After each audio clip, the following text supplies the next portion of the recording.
ஐரோப்பிய தரப்பில் இருந்து ரஷ்யாவுக்கு எதிரான போரில் உக்ரைனுக்கான அனைத்து சப்போர்ட்டையும் கொடுத்து ரஷ்யாவை தோற்கடித்து விடலாம் என்று ஒரு முட்டாள்தனமான முடிவில் இருக்கிறார்கள். ரஷ்யாவை எடுத்து பார்த்தோம் என்றால் ரஷ்யா இண்டஸ்ட்ரியல் பவர் அண்ட் ரஷ்யாட்ட நிறைய ரிசோர்சஸ் ஆனது இருக்கு அண்ட் ரஷ்யா சீனாவுடனான குளோஸான மிலிட்டரி அலியாக இருக்கிறார்கள்.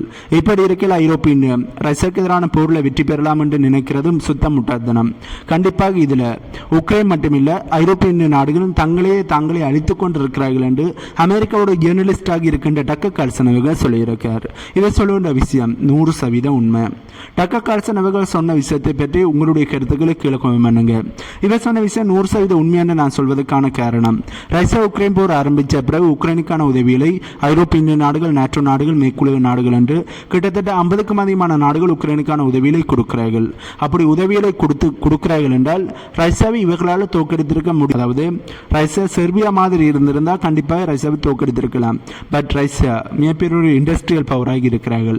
ரஷ்யாட்ட நிறைய மூலக்கூறுகள் இருக்கிறபடியால், நிறைய கனிம வளங்கள் இருக்கிறபடியால் அதனை விற்பனை செய்து ரஷ்யா லாபத்தை அடைவார்கள். அதன் மூலம் போர் செய்வதற்கான ஆயுதங்களை உற்பத்தி செய்வார்கள். அது மட்டும் இல்லாமல் ஆயுதங்களை உற்பத்தி செய்வதற்கான மூலக்கூறுகளும் ரஷ்யாட்ட கொட்டி கிடக்கு. அண்ட் சீனாவோட குளோஸான மிலிட்டரி அலியாக ரஷ்யா இருக்கிறபடியால் சீனா தரப்பிலிருந்து ரஷ்யாவுக்கு தேவையான உதவிகளை கொடுப்பார்கள். அதே மாதிரி ரஷ்யாவோட நட்பு நாடுகள் நிறையவே இருக்கிறார்கள். ஈரானாக இருக்கட்டும், வடகொரியாவாக இருக்கட்டும், இந்தியாவாக இருக்கட்டும். ரஷ்யாவுக்கு தேவையான பொருளாதார ரீதியான உதவிகளையும் மிலிட்டரி ரீதியான உதவிகளையும் இந்த நாடுகள் செய்வார்கள். இதனால ரஷ்யா 10-20 வருடங்கள் இந்த போரானது நீடித்தாலும் தொடர்ந்து இந்த போர் செய்யக்கூடிய கேப்பபிலிட்டியானது ரஷ்யாட்ட இருக்கு. இத்தனை வருடங்களாகவே ரஷ்யாவுக்கு எதிராக மிகப்பெரிய வெற்றிகளை உக்ரைனால் அடைய முடியல. இவ்வளவு நாளுமே 50க்கும் அதிகமான நாடுகள் உக்ரைனுக்கான உதவிகளை கொடுத்துமே ரஷ்யாவுக்கு எதிரான போரில் மிகப்பெரிய வெற்றிகளை உக்ரைனால் அடைய முடியலை என்றால் ரஷ்யாவை தோற்கடிக்க முடியாது என்பதை இப்போது ஐரோப்பிய நாடுகள் உணர்ந்திருக்கணும், புரிந்து கொண்டிருக்கணும். இப்படி இருந்துமே அவர்கள் எதையுமே புரிந்து கொள்ளாமல் தொடர்ந்து ரஷ்யாவை தோற்கடிக்கலாம் என்ற மனநிலையில் இருப்பது முட்டாள்தனமாக இருக்கு. இது ஐரோப்பியத்தை மட்டுமில்லாமல் உக்ரைனை சேர்த்து அழித்துக் கொண்டிருக்க என்பதுதான் உண்மை. உக்ரைன் நிறைய மக்களை இழந்து கொண்டிருக்கிறார்கள், நிறைய பொருட்களை இழந்து கொண்டிருக்கிறார்கள், நிறைய பொருள் சேதங்களை சந்தித்துக் கொண்டிருக்கிறார்கள், பொருளாதார ரீதியாக மிகப்பெரிய அடியை சந்திக்கிறார்கள். தங்களுடைய நாட்டில் இருக்கின்ற பகுதியில் மேற்குலக நாடுகளுக்கு விற்பனை செய்கிறார்கள் அண்ட் தங்களுடைய நாட்டில் இருக்கின்ற பகுதியில் விற்பனை செய்வது மட்டுமில்லாமல் நிறைய கடனாளியாக மாறிக்கொண்டிருக்கிறார்கள் என்று சொல்ல முடியும். ஐரோப்பிய உக்ரைனுக்கான சப்போர்ட்டை கொடுக்கணும் என்று சொல்லி நிறைய ஆயுதங்களை கொடுக்கிறார்கள், நிறைய பணத்தை கொடுத்து ஓட்டாண்டி நாடாக மாறிக்கொண்டிருக்கிறார்கள். ஐரோப்பிய பொருளாதாரம் அகல பாதாளத்துக்கு போயிருக்கு. ஆகவே இந்த ஐரோப்பியனும் உக்ரைனும் ரஷ்யாவை தோற்கடித்து விடலாம் என்று முட்டாள்தனமான முடிவை எடுத்தபடியாக தான் இப்போது மிகப்பெரிய அழிவை சந்தித்துக் கொண்டிருக்கிறார்கள் என்பதுதான் உண்மை. ஆகவே டக்கர் கார்ல்சன் அவர்கள் சொன்னது 100% உண்மை என்று சொல்ல முடியும். அப்படி நாங்கள் அமெரிக்கா பக்கம் போனோம் என்றால் அமெரிக்காவோட பிரசிடென்டாக இருக்கிற டொனால்ட் ட்ரம்ப் அவர்கள் சிபிஎஸ் செய்திக்கூடத்துக்கு இன்டர்வியூவை கொடுத்திருக்கார். இந்த இன்டர்வியூவில் அமெரிக்கா அணுவாயுத சோதனை செய்ய போறோம் என்பதை உறுதிப்படுத்தி இருக்கார் என்று செய்தியில் வெளியே வந்திருக்கு. அது மட்டுமில்லாமல் இதனை எங்கே செய்ய போறார், எங்கே இந்த வார்க்கெட்டானது வெடிக்க போகுது என்பதற்கான தகவல்களை ட்ரம்ப் சொல்லல. அண்ட் எப்ப இந்த அணுவாயுத சோதனை செய்து பார்க்க போறார்கள் என்பதற்கான தகவல்களையும் ட்ரம்ப் சொல்லல என்று செய்தியில் வெளியே வந்திருக்கு. ஏற்கனவே அமெரிக்கா ஒரு அணுவாயுதத்தை சோதனை செய்து பார்க்கணும் என்றால் கிட்டத்தட்ட 150 மில்லியன் அமெரிக்க டாலர்ஸ் பணத்தை செலவு செய்யணும் என்று அமெரிக்கா தரப்பிலிருந்து ஏற்கனவே செய்தியில் வெளியே வந்திருந்தது. அதனை எங்களுடைய வீடியோவில் பார்த்திருந்தோம். ஒரு அணுவாயுதத்தை சோதனை செய்வதற்கு 150 மில்லியன், அதுவே 10 அணுவாயுதங்களை சோதனை செய்வதற்கு கிட்டத்தட்ட 1.5 பில்லியன் அமெரிக்க டாலர்ஸ் பணத்தை அமெரிக்கா செலவு செய்ய வேண்டி இருக்கு. பட் அமெரிக்காவோட பொருளாதாரம் அடிவாங்கி இருக்கு. அமெரிக்காவில் கவர்மெண்ட் ஷட்டவுன் ஆனது அமலாகி இருக்கு. அமெரிக்கா மற்ற நாடுகளுக்கு எதிரான வரி எதிர்ப்பை போட்டதால் அமெரிக்காவில் விலைவாசி உயர்வானது அதிகரிச்சிருக்கு. இப்படியான பிரச்சனைகளை அமெரிக்கா சந்தித்துக் கொண்டிருக்கிற இந்த சூழ்நிலையில் அமெரிக்கா அணுவாயுத சோதனைகளை செய்து பார்க்க முடியுமா என்ற ஒரு கேள்வியை எங்களுடைய தரப்பிலிருந்து நாங்கள் எழுப்பியிருந்தோம். இப்படி இருக்கிறது தான் ட்ரம்ப் அவர்கள் நாங்கள் கண்டிப்பாக அணுவாயுத சோதனை செய்தே தருவோம் என்று சொல்லியிருக்கார். பட் அது எப்போ என்று சொல்லல. இதில் இருந்து ரஷ்யா மற்றும் சீனா போன்ற நாடுகளுக்கு, அமெரிக்காவுக்கு எதிராக இருக்கிற நாடுகளுக்கு ஒரு மிரட்டலை கொடுக்கணும் என்றதுக்காண்டித்தான் அணுவாயுத சோதனைகளை செய்து பார்க்க போறோம் என்ற ஒரு செய்தியை சொல்லியிருக்கிறார். பட் இதனை பிராக்டிகலாக இவர் செய்ய மாட்டார் என்பதுதான் நிறைய வல்லுநர்களோட கருத்தாக இருக்கு. அமெரிக்காவோட சூழ்நிலையை பார்க்கும்போது அமெரிக்காவால் பிராக்டிகலாக இதனை செய்ய முடியாது என்பதும் நிறைய வல்லுநர்களோட கருத்தாக இருக்கு. ஆகிய ட்ரம்ப் அவர்கள் மற்ற நாடுகளுக்கு மிரட்டலை கொடுக்கணும் என்றதுக்காண்டி ஒரு செய்தியாக இதனை சொன்னாரா அல்லது உண்மையாகவே பிராக்டிகலாக அணுவாயுத சோதனையை அமெரிக்கா செய்து பார்க்க போறார்கள் என்பதை நாங்கள் வெயிட் பண்ணி தான் பார்க்கணும். அது மட்டும் இல்லாமல் இதே ட்ரம்ப் அவர்கள் ரஷ்யாவுக்கும் அமெரிக்காவுக்கும் இடையிலான ரேட் மற்றும் எக்கனாமிக் டைஸை எக்ஸ்பேண்ட் பண்ணுவது இரண்டு நாட்டுக்கு இடையில மிகப்பெரிய ஒரு டெவலப்மெண்டாக இருக்கும் என்று, வண்டர்ஃபுல்லான டெவலப்மெண்டாக இருக்கும் என்று ட்ரம்ப் அவர்கள் சொல்லியிருக்கார். ரஷ்யாவோட பிரசிடண்டாக இருக்கிற புடின் அவர்களோட ட்ரம்ப் அவர்கள் நேரடியான பேச்சுவார்த்தையில் ஈடுபட்டார். தொலைபேசி வழியாக தொடர்ந்து பேச்சுவார்த்தையில் ஈடுபட்டு கொண்டிருக்கார். அமெரிக்காவோட பிரசிடண்டாக டொனால்ட் ட்ரம்ப் அவர்கள் பதவியேற்ற பிறகு அமெரிக்காவுக்கும் ரஷ்யாவுக்கும் இடையிலான உறவானது கொஞ்சம் புத்துணர்வு அடைய ஆரம்பிச்சிருக்கு. இரண்டு நாட்டுக்கு இடையிலான வர்த்தகமானது மறுபடியும் ஆரம்பமாகியிருக்கு. இரண்டு நாடுகளுக்கு இடையிலான வர்த்தக ரீதியான அக்ரிமெண்டானது சைன் ஆகியிருக்கு. இப்படி இருக்க அமெரிக்கா தரப்பிலிருந்து உக்ரைனுக்கான உதவிகளை கொடுக்கிறபடியால் உக்ரைன் இந்த ரஷ்யா உக்ரைன் போரில் வெற்றி பெறணும் என்று சொல்லி உக்ரைனுக்கான ஆயுதங்களை விற்பனை செய்கிறபடியாலும் ரஷ்யாவுக்கு எதிரான நடவடிக்கையில் அமெரிக்கா ஈடுபடுறபடியாலும் மறுபடியும் ரஷ்யாவுக்கும் அமெரிக்காவுக்கும் இடையிலான உறவில் விரிசலானது இப்படி விடுமா, மறுபடியும் உறவானது ரொம்ப மோசமாக போய்விடுமா என்ற ஒரு எண்ணமும் கேள்விகளும் பல மத்தியில் எழும்பியிருந்தது. இப்படி இருக்கிறது தான் ட்ரம்ப் அவர்கள் இரு நாட்டுக்கு இடையிலான வர்த்தக ரீதியான உறவுகள் எக்ஸ்பேண்ட் பண்ணப்படுவது மிகப்பெரிய ஒரு டெவலப்மெண்டாக இருக்கும் என்று சொல்லியிருக்கார். ஆகவே ட்ரம்ப் அவர்கள் ரஷ்யாவுக்கு எதிரான நடவடிக்கையில் ஈடுபடாத வரையும் ரஷ்யாவுக்கும் அமெரிக்காவுக்கும் இடையிலான வர்த்தக உறவுகள் ஸ்ட்ராங்காக இருக்கும். இது இரண்டு நாடுகளுக்கும் பயனளிக்கும். அதை விட்டு ட்ரம்ப் அவர்கள் வேதாளம் முழுங்க மரத்தில் ஏறிய மாதிரி உக்ரைனுக்கு தொடர்ந்து சப்போர்ட் கொடுப்போம், இந்த போரில் உக்ரைன் தான் வெற்றி பெறணும், உக்ரைனுக்கான முழுமையான சப்போர்ட் கொடுப்போம் என்ற கருத்துக்களையும் ரஷ்யாவுக்கு எதிரான நடவடிக்கையில் ஈடுபட போறோம் என்ற முடிவுகளையும் எடுத்தார் என்றால் அது அமெரிக்காவுக்கு பேக் ஃபயராக மாறும். ரஷ்யாவுக்கும் அமெரிக்காவுக்கும் இடையிலான வர்த்தக ரீதியான உறவுகள் அப்படியே சுக்குநூறாக உடையும் என்பதுதான் உண்மை. இதே நேரத்தில் ட்ரம்ப் அவர்கள் ரஷ்யாவோட பிரசிடண்டாக இருக்கிற புடின் அவர்களும் சீனாவோட பிரசிடண்டாக இருக்கிற ஷி ஜின்பிங் அவர்களும் ரொம்ப ஸ்ட்ராங்கான ஸ்மார்ட்டான நபர்கள். இவர்கள் நாங்கள் சொல்லுகின்ற எச்சரிக்கையிலே கண்டிப்பாக சீரியஸாக எடுக்கணும் அண்ட் இவர்களோட கருத்துக்களை நாங்கள் சீரியஸாக எடுக்கணும் என்று ட்ரம்ப் அவர்கள் சொல்லியிருக்கார். இப்போ அமெரிக்காவோட பிரசிடண்டாக இருக்கிற டொனால்ட் ட்ரம்ப் அவர்கள் தொடர்ந்து சீனாக்கான மிரட்டலை கொடுக்கிறார். சீனா மட்டும் தைவான் மீது கை வைத்தால் அதனுடைய விளைவுகள் எப்படி இருக்கும் என்பதை சீனாவோட பிரசிடண்டாக இருக்கிற ஷி ஜின்பிங் அவர்கள் புரிந்து கொண்டிருப்பார். அதுவும் அமெரிக்காவுக்கும் சீனாவுக்கும் இடையிலான மீட்டிங்கானது நடந்தபோது நான் அவருக்கு எக்ஸ்பிளைன் பண்ணியிருந்தேன். அதனை ஷி ஜின்பிங் அவர்கள் புரிந்து கொண்டிருப்பார் என்று ட்ரம்ப் அவர்கள் சொல்லியிருந்தார். ஆகவே சீனாக்கான மிரட்டலை கொடுக்கிறார். அதையும் சீனாக்கு எதிரான ரெய்டு வாரை ஆரம்பித்து சீனாக்கான மேக்சிமம் ப்ரெஷரை கொடுத்து அமெரிக்காவோட பேச்சை சீனா கேட்கணும் என்று சொல்லி சீனாக்கான மிரட்டலை கொடுத்திருந்தார். சீனா அமெரிக்காவுக்கு எதிரான நடவடிக்கையில் ஈடுபட்டால் மிகப்பெரிய விளைவுகளையும் இழப்புகளையும் சீனா சந்திக்க வேண்டியிருக்கும் என்று சீனாவுக்கு மிரட்டலை கொடுத்திருந்தார். இப்படி அமெரிக்கா தரப்பிலிருந்து கொடுக்கின்ற மிரட்டலை சீனா சீரியஸாக எடுத்துக்கொள்ளணும். அதே மாதிரியே அமெரிக்கா ரஷ்யாக்கர்களை 2 நியூக்ளியர் சப்மரீனை நிலைநிறுத்தி இருக்கும் அண்ட் அணுஆயுத சோதனைகளை செய்து பார்க்க போகிறோம். ரஷ்யா மற்றும் அமெரிக்காவுக்கு எதிரான நடவடிக்கையில் ஈடுபட்டால் நாங்களும் அவர்களுக்கு எதிரான நடவடிக்கையில் ஈடுபடுவோம் என்ற மிரட்டலை ட்ரம்ப் அவர்கள் கொடுக்கிறார். இந்த மிரட்டலையும் ரஷ்யாவோட பிரசிடண்டாக இருக்கிற புடின் அவர்கள் சீரியஸாக எடுக்கணும் என்பதுதான் ட்ரம்ப் அவர்களோட கருத்தாக இருக்கு. பட் ட்ரம்ப் அவர்களோட கருத்துக்களை யாராவது சீரியஸாக எடுப்பார்கள் என்று பார்த்தோம் அது ஒரு சந்தேகம். ஏற்கனவே ட்ரம்ப் அவர்களோட முன்னிய ஆட்சி காலத்தில் கூட ட்ரம்ப் அவர்கள் எடுக்கின்ற முடிவுகளாக இருக்கணும், ட்ரம்ப் அவர்கள் சொல்லுகின்ற கருத்தாக இருக்கணும், அதனை உலக நாடுகள் வேடிக்கையாகத்தான் பார்த்தார்கள். ஏனென்றால் ட்ரம்ப் அவர்கள் சொல்லுகின்ற நிறைய கருத்துக்கள் பொய்யானதாக இருக்கும். நிறைய கருத்துக்கள் உண்மையானதாக இருக்கலாம், பட் நிறைய கருத்துக்கள் பொய்யானதாக இருக்கும், நிறைய கருத்துக்கள் முட்டாத்தனமாக இருக்கும், நிறைய முடிவுகள் முட்டாத்தனமாக இருக்கும். இதனால் ட்ரம்ப் அவர்கள் சொல்வதை யாருமே சீரியஸாக பார்க்கல. இப்படி இருக்கிற மறுபடியும் ட்ரம்ப் அவர்கள் அமெரிக்காவோட பிரசிடண்டாக செயல்பட்டு கொண்டிருக்கார். பட் இந்த முறையும் அமெரிக்காவோட பிரசிடண்டாக மாறியதிலிருந்து இப்போ வரையுமே நிறைய பொய்களை அடித்து விட்டு கொண்டிருக்கார் என்று சொல்ல முடியும். அதை சொல்லுகின்ற கருத்துக்கள் உண்மையா பொய்யா என்ற ஒரு கேள்வியில் பல மத்தியில் தொடர்ந்து எழும்பிக்கொண்டே இருக்கு. அந்த அளவு பொய்களை அடித்து விட்டு கொண்டே இருக்கார். இப்படி இருக்கிற இவர் சொல்லுகின்ற கருத்துக்களை எப்படி இந்த உலகத்தினுடைய முக்கியமான 2 நாடுகளாக இருக்கின்ற சீனாவும் ரஷ்யாவும் சீரியஸாக எடுத்துக்கொள்வார்கள் என்ற கேள்வியில் தான் பல மத்தியில் எழுப்பியிருக்கு. மற்ற சின்ன நாடுகளை சீரியஸாக எடுத்துக்கொள்ள மாட்டார்கள். இப்படி இருக்கையில் மிகப்பெரிய நாடுகளாக இருக்கின்ற ரஷ்யாவும் சீனாவும் சீரியஸாக எடுத்துக்கொள்வார்களா, அது மிகப்பெரிய ஒரு சந்தேகம்.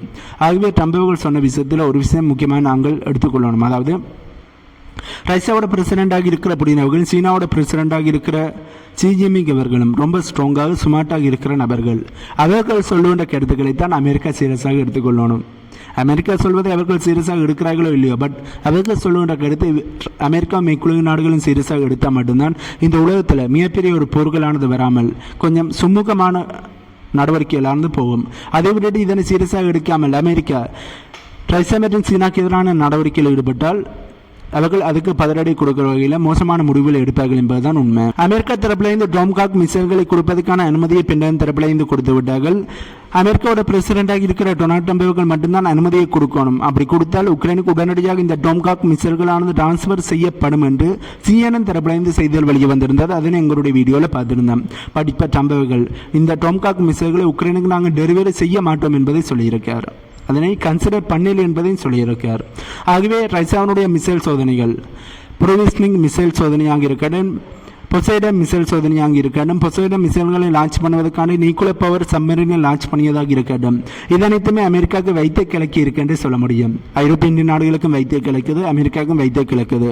பட் இதனை ட்ரம்பர்கள் வெளியில் சொல்லாமல் ரஷ்யா மிசைல் சோதனை செய்கிறார்கள், அதனால நாங்களும் அணு ஆயுத சோதனை செய்ய போறோம் என்று ட்ரம்பர்கள் சொன்னாரே ஒழிய அமெரிக்கா பயந்ததை பற்றி அவர் எதையுமே சொல்லல. பட் அமெரிக்காவோட முடிவுகள் அமெரிக்கா பயந்து விட்டார்கள் என்பதை வெளிக்காட்டி நிற்குது. அந்த வகையில் தான் உக்ரைனுக்கு டொம்காக் மிசைல்களை கொடுப்பதை நான் கன்சிடர் பண்ணல என்று ட்ரம்பர்கள் சொல்லியிருக்கார். ஆகவே ரஷ்யாவோட மிசைல் சோதனைகள் அமெரிக்காவை பயத்தை ஏற்படுத்தி இருக்கு என்பது இதிலிருந்து தெளிவாக தெரியுது. ஏன்னா அமெரிக்காவோட செய்தி ஊடகங்களே டொம்காக் மிசைல்களை கூடிய சீக்கிரம் அமெரிக்கா உக்ரைனுக்கு டெலிவரி செய்து விடுவார்கள் என்று சொன்னார்கள்.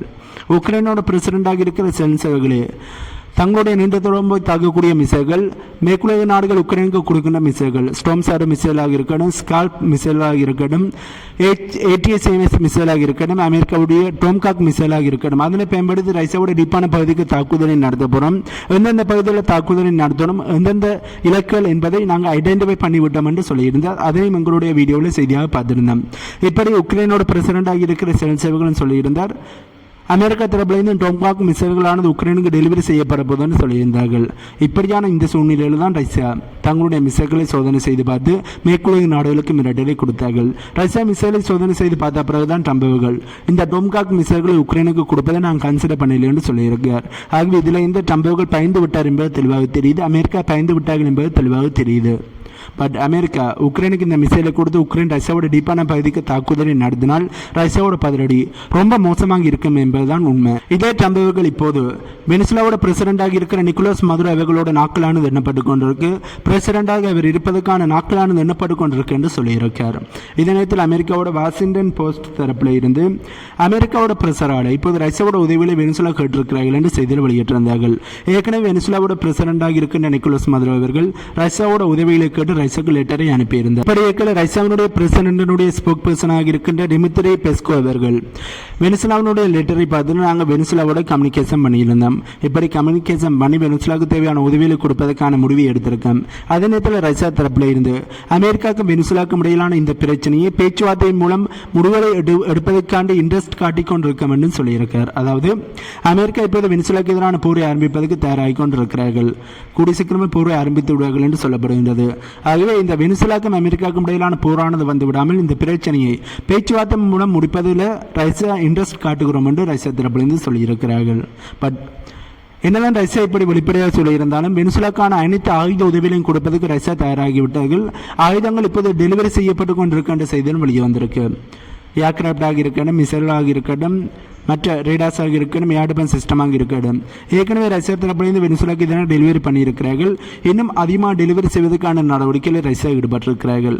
ஏன்னா வெனிசுலா மட்டும் ரஷ்யாவோட கண்ட்ரோலிருந்து போயிட்டது என்றால் வெனிசுலாவில் இருக்கிற நிக்கோலஸ் மதுரோ அவர்கள் பதவியிலிருந்து தூக்கி எறியப்பட்டு வெனிசுலாவில் அமெரிக்காவோட பப்பட் அரசாங்கம் வந்தது என்றால் லத்தீன் அமெரிக்க நாடுகளே ரஷ்யாவோட கட்டுப்பாட்டுக்கு இருந்து வெளியேறி விடுவார்கள். இந்த லத்தீன் அமெரிக்க நாடுகளில் ரஷ்யாவோட ஆதிக்கமானது இனி இருக்காது. அது மட்டும் இல்லாமல் வெனிசுலாவோட ஏற்கனவே ரஷ்யா தரப்புலேருந்து அக்ரிமெண்ட்டில் சைன் பண்ணியிருக்கிறார்கள். வெனிசுலாவில் இருக்கின்ற கனிம வளங்களை எடுப்பதற்கான அக்ரிமெண்ட்டும் சைன் பண்ணப்பட்டிருக்கு. ஆகவே வெனிசுலாவில் இருக்கின்ற முக்கியமான மூலக்கூறுகளையும் ரஷ்யா எடுக்க வேண்டி இருக்கு. இதனால் வெனிசுலா ரஷ்யாவோட கட்டுப்பாட்டுக்கு இருக்கணும் என்றால் நிக்கோலஸ் மதுரோ அவர்கள் வெனிசுலாவோட பிரசிடண்டாக தொடர்ந்து இருக்கணும். அதுக்கு வெனிசுலாக்கான ஆயுத உதவிகளை கொடுத்து மிகப்பெரிய சப்போர்ட்டுகளை கொடுத்து அமெரிக்காவுக்கும் வெனிசுலாவுக்கும் இடையிலான போரில் வெனிசுலாவை வெற்றி பெற வைக்கணும். ஆகவே இதற்காண்டு வெனிசுலாக்கான சப்போர்ட்டை ரஷ்யா கொடுப்பார்கள் என்பதுதான் உண்மை. இந்த போரை பேச்சுவார்த்தை மூலம் முடிப்பதற்கான நடவடிக்கையில் ஈடுபடலாம். பட் மறைமுகமாக வெனிசுலாக்கான அனைத்து சப்போர்ட்டையும் ரஷ்யா கொடுப்பார்கள். அமெரிக்கா தரப்பிலிருந்து வெனிசுலாக்கு எதிரான போருக்காண்டி ப்ரிப்பேர் ஆகி கொண்டிருக்கிறார்கள் என்பதற்கான செய்திகளை ராய்டர்ஸ் தரப்பிலிருந்து வெளியிட்டிருக்கிறார்கள். அதுக்கான ஒரு சேட்டலைட் இமேஜை ரிலீஸ் பண்ணியிருக்கிறார்கள். அந்த வகையில் அரேபியன் பகுதியில் இருக்கின்ற கைவிடப்பட்ட முன்னாள் பனிப்போர் காலத்து நேவல் பேஸ் அனைத்தையுமே மாடர்னைஸ் பண்ணுவதற்கான நடவடிக்கையில் அமெரிக்கா ஈடுபட்டிருக்கிறார்கள். அது மட்டும் இல்லாமல் முக்கியமாக பேட்டோ ரிக்கோ பகுதியில் இருக்கின்ற இன்ஃப்ராஸ்ட்ரக்சர் அனைத்தையுமே எக்ஸ்பேண்ட் பண்ணுவதற்கான நடவடிக்கையில் ஈடுபட்டிருக்கிறார்கள். அண்ட் சாண்டா கேட்ஸ் ஐஸ்லாண்டிலே இதற்கான நடவடிக்கையில் ஈடுபட்டிருக்கிறார்கள் என்று ராய்டர்ஸ் தரப்பிலிருந்து செய்தியானது வெளியே வந்திருக்கு. அதாவது இங்கே இருக்கின்ற நேவல் பேஸ் அனைத்துமே இப்போது மாடர்னைஸ் பண்ணுவதற்கான நடவடிக்கையில் அமெரிக்கா ஈடுபடுகிறார்கள்.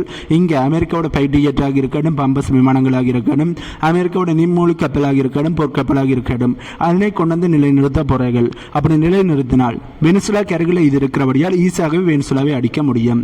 அது மட்டும் இல்லாமல் வாஷிங்டன் போஸ்ட் தரப்பில் இருந்து கிட்டத்தட்ட 16,000 அமெரிக்காவோட ட்ரூப்ஸ் நியூக்ளியர் சப்மரீன் அது மட்டும் இல்லாமல் அமெரிக்காவினுடைய போர்க்கப்பல்கள் வெனிசுலாவோட கடற்பகுதிக்கு அருகில் நிலைநிறுத்தப்பட்டிருக்கின்ற செய்திகளையும் வெளியிட்டிருந்தார்கள்.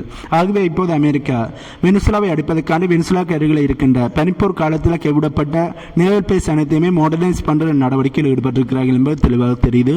இதன் மூலம் அமெரிக்கா வெனிசுலாக்கு அருகிலும் மிக பெருசாக பில்டப் ஆகி கொண்டிருக்கிறார்கள் என்பதும் தெளிவாக தெரியுது.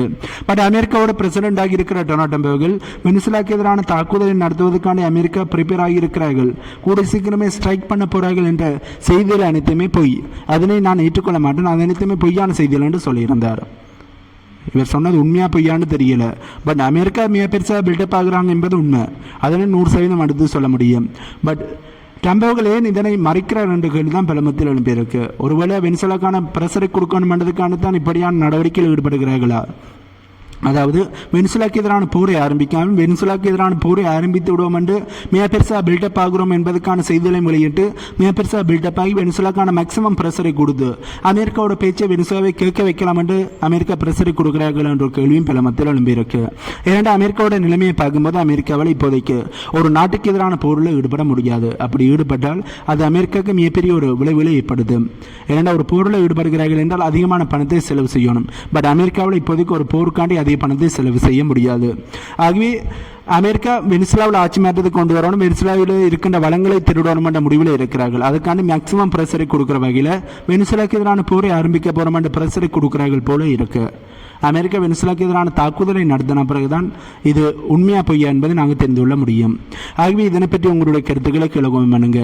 இந்த வீடியோவில் நாங்கள் பார்க்க வந்த செய்தியில் உறவுதான் நம்ம சேனலை சப்ஸ்கிரைப் பண்ணி பக்கத்துக்கு பெல்லைக்கான கிளிக் பண்ணி வைங்க. அப்போ தான் நான் போடக்கூடிய வீடியோஸை நீங்கள் உடனுக்குடன் பார்க்க முடியும்.